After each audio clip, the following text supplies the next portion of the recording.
Hi guys! Welcome back to my YouTube channel and I'm Sarah Jane Semic and for today's video. Yan, so ngayon na lang po ako ulit nakapag-upload po sa ating YouTube channel, ating content.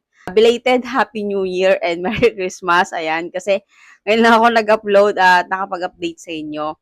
Kamusta naman ang mga buhay-buhay nyo? Ayan. So, for today's topic, marami po kasing nag-comment sa ating YouTube channel about po regarding po sa kanilang account at sa mga nag-PM po sa ating Facebook account, yung kanilang mga pinipm po is regarding po sa pagre-recover ng mga kanilang mga account. So, marami pa rin po ang nare-disable or nare-restrict ng kanilang account.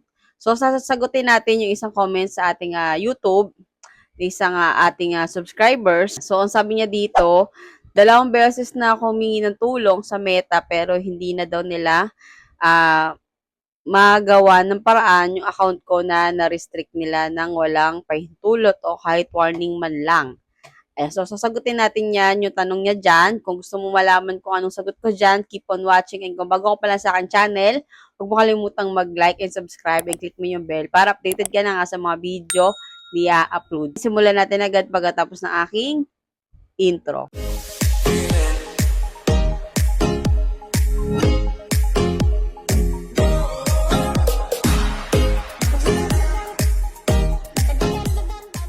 So, alamin muna kung anong restriction. Pumunta ka sa Facebook settings and privacy accounts, account status, account quality.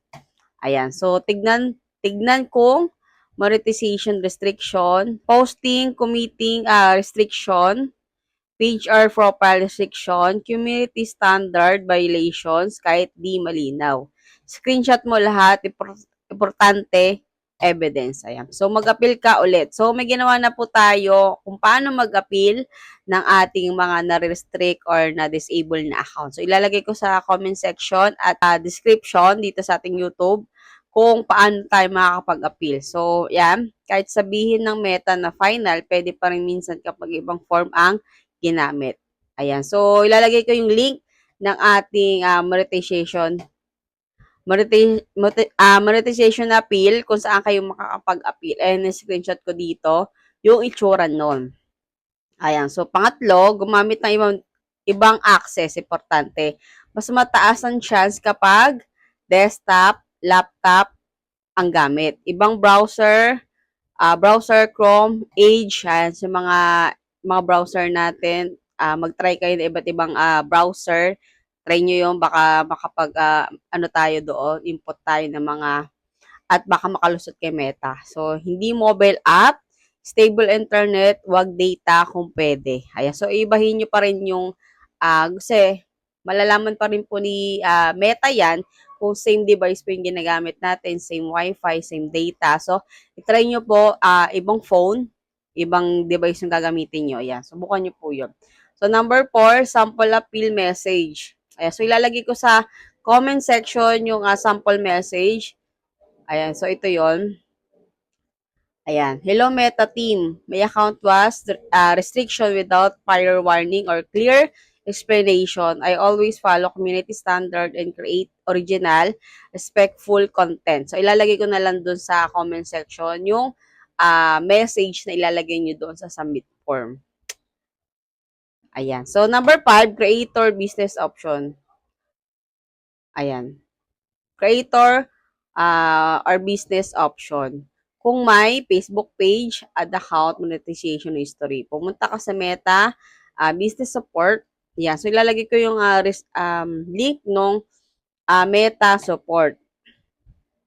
Tapos, number 6, kung talagang final na reality check, kapag monetization na restriction, minsan 90 days to permanent yan. Hindi sinasabi ni Meta ng exact reason.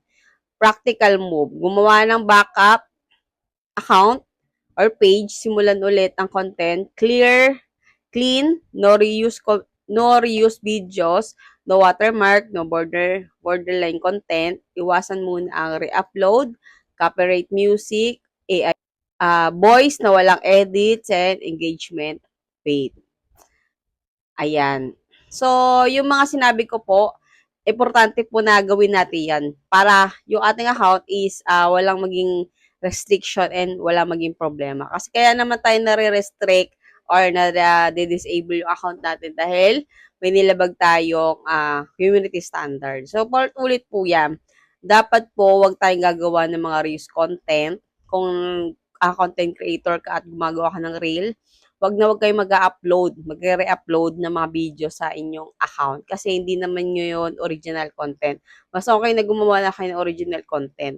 At basahin nyo palagi yung mga community standard ni Facebook para iwasan natin yung mga ganitong restriction na account. Kasi, kunyari, nagka-problema ka kayo niyan, tapos kahit anong gawin nyo, hindi kayo makagawa ulit. Ayan. So, mahirapan po talaga kayo at siyempre nakaka-stress. Lalo na kung yung account nyo is matagal na sa inyo, di ba? Nakaka-stress po talaga yon. Kaya, make sure at safe po natin at talagaan natin at ating account. Kung importante talaga yun sa atin. Iba pa kayong tanong regarding po sa ating content ngayon. So, quick lang to para masagot ko lang yung comment ng ating subscribers sa YouTube. And kung may iba pa kayong tanong regarding po sa inyong account, mag-comment ka lang sa ating comment section at try nating sagutin yan at gawa natin ng explanation. Ayun, kung bago pa lang sa ating channel, huwag mo kalimutang mag-like and subscribe and click mo yung bell para updated ka na nga sa mga video na i-upload ko. And see you next video. Bye!